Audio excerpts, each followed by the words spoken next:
Astaghfirullahaladzim lil muslimin wal muslimat. Bismillahirrahmanirrahim. Assalamualaikum warahmatullahi.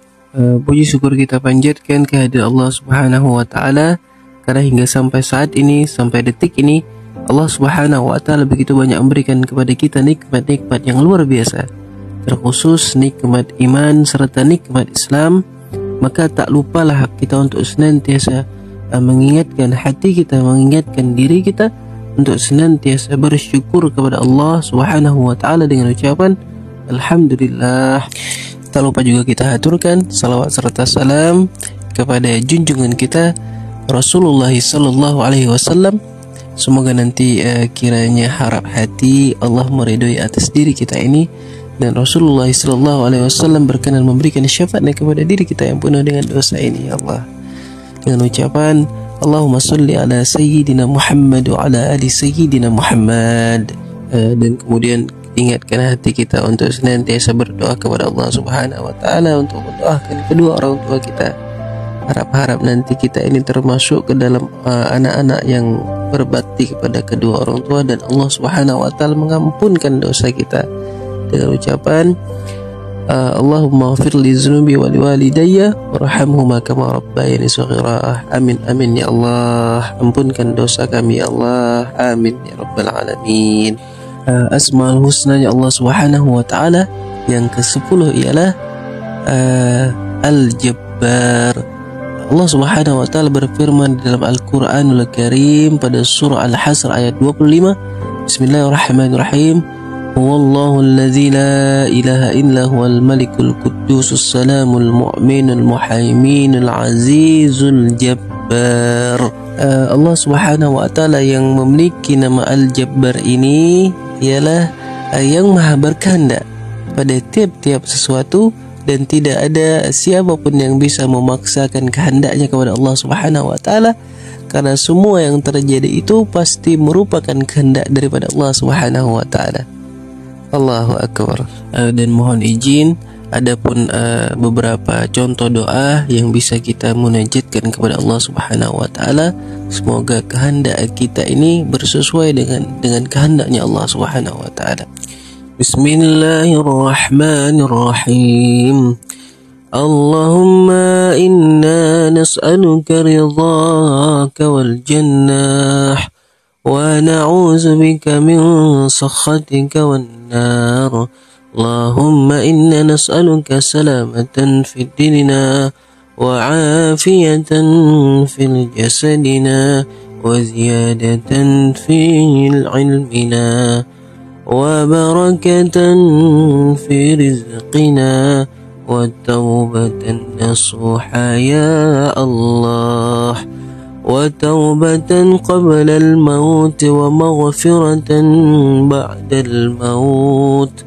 Allahumma hawwin alayna fi sakaratil maut wan najata minan nari wal afwa 'inda al-hisab.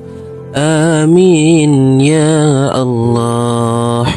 Dan Al-Jabbarnya Allah Subhanahu wa taala, segala sesuatu itu berdasarkan kepada kehendaknya Allah Subhanahu wa taala, dan kehendaknya Allah Subhanahu wa taala tidaklah bersandarkan kepada apapun, dan kehendaknya Allah Subhanahu wa taala tidak terhenti atas permohonan ataupun tuntutan. Artinya Allah Subhanahu wa taala memiliki nama Al-Jabbar ini, di mana kita tidak bisa meminta sesuatu agar Allah menghendaki, karena kehendak Allah itu terbebas dari tuntutan siapapun, dan Allah Subhanahu wa taala berkehendak dengan sendirinya tanpa ada dukungan, tanpa ada usulan. Subhanallah. La inna lahul iradatan nafizah, di mana Allah punya kehendak yang lurus. Artinya lurus itu ialah fa masyaallah kan wa ma lam yasha lam yakun, kata Allah.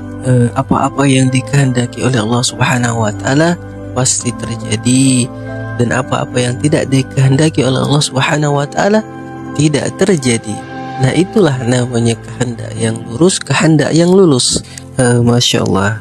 Berbeda dengan kita ini, makhluknya Allah Subhanahu wa taala, banyak kehendak kita tidak tercapai, tidak terjadi karena kehendak kita ini bukan kehendak yang lulus, bukan kehendak yang lurus seperti kehendaknya Allah Subhanahu wa taala.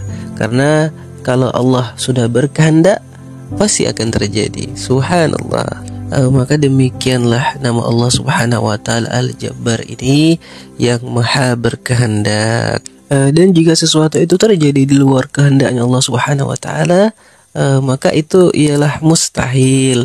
Karena apapun yang terjadi, sekecil apapun itu, sebesar apapun itu adalah di atas kehendaknya Allah Subhanahu wa taala. Contohnya seperti wallahu yahkum la mu'aqqibat li hukmih. Allah Subhanahu wa taala itu yang memutuskan seseorang itu bisa taat kepada Allah Subhanahu wa taala dan seseorang itu tidak taat kepada Allah Subhanahu wa taala. La mu'aqqibat li hukmi, dan tidak ada satu pun yang bisa mempengaruhi apa yang sudah dikehendaki Allah Subhanahu wa taala. Karena Allah Subhanahu wa taala ialah Al-Jabbar yang maha berkehendak. Subhanallah. Maka hal ini akan sedikit membahas tentang tauhid kita kepada Allah Subhanahu wa taala. Menurut para ulama tauhid mengatakan ada kehendak Allah, akan tetapi Allah tidak menyuruh. Dan kemudian ada perihal yang Allah suruh kepada kita tetapi tidak dikehendaki oleh Allah Subhanahu wa taala. Dan ada yang Allah itu menyuruh dan tidak mengkehendaki. Subhanallah. Adapun sedikit gambaran contohnya seperti perihal Allah itu berkehendak akan tetapi Allah Subhanahu wa taala tidak menyuruh, seperti semua yang terjadi di dunia ini tidak terlepas daripada kehendaknya Allah Subhanahu wa taala, baik itu perbuatan buruk ataupun perbuatan baik, baik itu taat ataupun tidak, halal atau haram, maka itu adalah kehendak Allah Subhanahu wa taala. Akan tetapi Allah tidak menyuruh kita, maka muncullah larangan-larangan daripada Allah Subhanahu wa taala. Masya Allah. Dan adapun perihal Allah itu menyuruh akan tetapi tidak mengkehendaki, seperti kadang banyak sekali dakwah-dakwah yang sampai kepada si fulan bin si fulan, akan tetapi dia tidak lagi beriman kepada Allah Subhanahu wa taala, tidak mau beriman kepada Allah Subhanahu wa taala karena Allah Subhanahu wa taala belum mengkehendakinya. Masya Allah. Dan adapun ada sesuatu itu yang dikehendaki oleh Allah Subhanahu wa taala dan Allah Subhanahu wa taala menyuruhnya, seperti imannya para nabi-nabi dan para rasul-rasulnya Allah Subhanahu wa taala, dan adapun imannya para malaikat dan juga imannya orang-orang yang beriman kepada Allah Subhanahu wa taala. Ya Allah. Allah Subhanahu wa taala berfirman di dalam Al-Qur'anul Karim, ya Azizul Jabbar, yang artinya maha perkasanya Allah Subhanahu wa taala dan berpotensi besar untuk melakukan apa sahaja kehendak yang diinginkan oleh Allah Subhanahu wa taala. Maka ingatlah diri kita ini tidak ada apa-apanya melainkan semua itu atas kehendaknya Allah.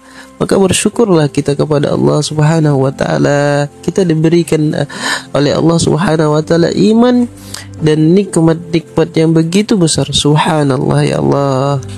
Allah Subhanahu wa taala berfirman di dalam hadis qutsinya, anta turid wa ana urid, wallahu yaf'alu ma yurid, kata Allah.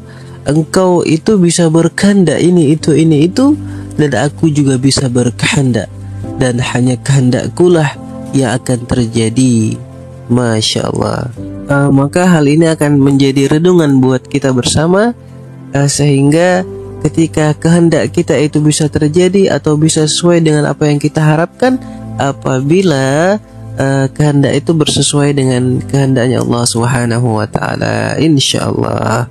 Maka jangan sesekali di dalam hati kita ini terlintas sesuatu kehendak yang tidak baik ataupun hanya sebatas kehendak dan tidak sesuai dengan kehendak Allah Subhanahu wa taala. Karena bagaimanapun kita berjuang, bagaimanapun kita berusaha, maka hal itu ujungnya akan sia-sia. Ya Allah. Maka berhati-hatilah ketika kita sudah terlanjur melakukan suatu perbuatan yang tidak baik atau kehendak yang tidak baik, tetapi Allah masih saja menyimpan hal tersebut, maka berhati-hatilah, segeralah bertaubat kepada Allah Subhanahu wa taala. Banyak pelajaran dari Allah Subhanahu wa taala di dalam Al-Qur'anul Karim tentang pemahaman daripada nama Allah Al-Jabbar ini. Salah satu di antaranya ialah kisah Fir'aun. Suatu malam Fir'aun ini bermimpi ada seorang anak laki-laki yang akan lahir dan kemudian akan meruntuhkan kerajaannya di dalam mimpi tersebut. Begitu Fir'aun bangun dari tidurnya, dia mengumpulkan para menteri-menterinya. Dia bikin suatu perintah ke seluruh penjuru negeri Mesir, mulai malam ini siapa yang melahirkan anak laki-laki itu harus dibunuh. Itulah kehendaknya Fir'aun, bertujuan untuk menyelamatkan kerajaannya. Ya Allah. Maka ternyata laki-laki yang menghancurkan kerajaan Fir'aun itu justru laki-laki yang ditemukan oleh istrinya, kemudian diasuhnya sejak kecil, yaitu Nabi Musa alaihissalam. Ya Allah. Maka itulah yang sudah diatur oleh Allah Subhanahu wa taala, yang sudah dikehendaki oleh Allah Subhanahu wa taala, karena Allah Subhanahu wa taala ialah Al-Jabbar. Maka apa hikmahnya yang ada di dalam Al-Qur'anul Karim pada peristiwa ini? Maka bagaimanapun kita matangnya suatu program, bagaimanapun kita hebatnya suatu perencanaan, tapi kalau tidak sesuai dengan rencana Allah Subhanahu wa taala, itu akan berakhir sia-sia dan tidak ada artinya. Ya Allah. Itulah makna Al-Jabbarnya Allah Subhanahu wa taala, yang menampakkan namanya yang Maha berkehendak. Ya Jabbar. Maka demikianlah kehendak-kehendak makhluk, kehendak-kehendak manusia. Apabila tidak sesuai dengan kehendak Allah Subhanahu wa taala, maka berhati-hatilah, karena akan terjadi hal-hal yang demikian. Subhanallah.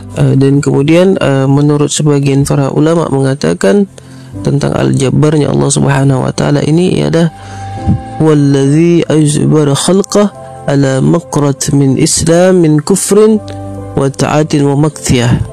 Maka Al-Jabbar yang Allah Subhanahu wa taala ini, yang Maha berkehendak ini, bisa berkehendak baik itu kepada orang Islam ataupun tidak, baik itu merupakan orang yang taat ataupun yang tidak taat kepada Allah Subhanahu wa taala.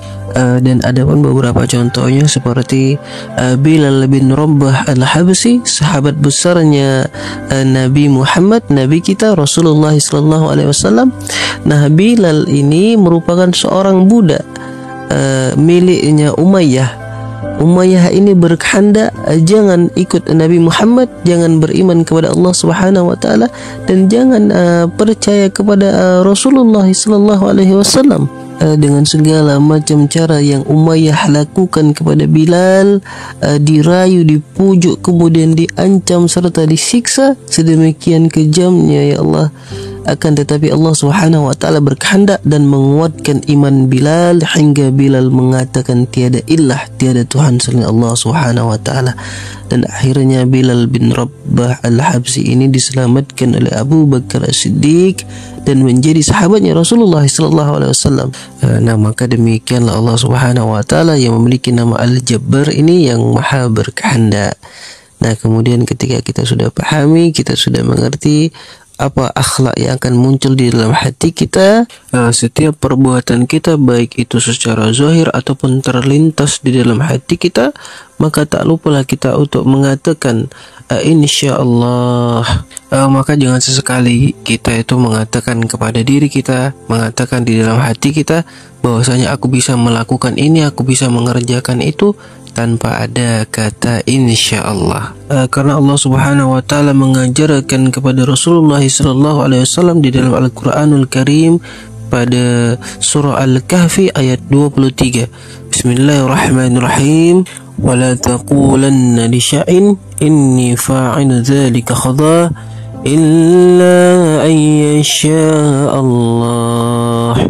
Maka lakukanlah kehendak-kehendak yang Allah cinta, Allah ridha, sehingga nanti hal itu bisa sesuai dengan kehendaknya Allah Subhanahu wa taala. Dan mudah-mudahan Allah Subhanahu wa taala mudahkan kita untuk bisa melaksanakan kehendak baik kita, dan kehendak baik itu ditolong oleh Allah Subhanahu wa taala. Amin ya Allah. Amin amin ya rabbal alamin.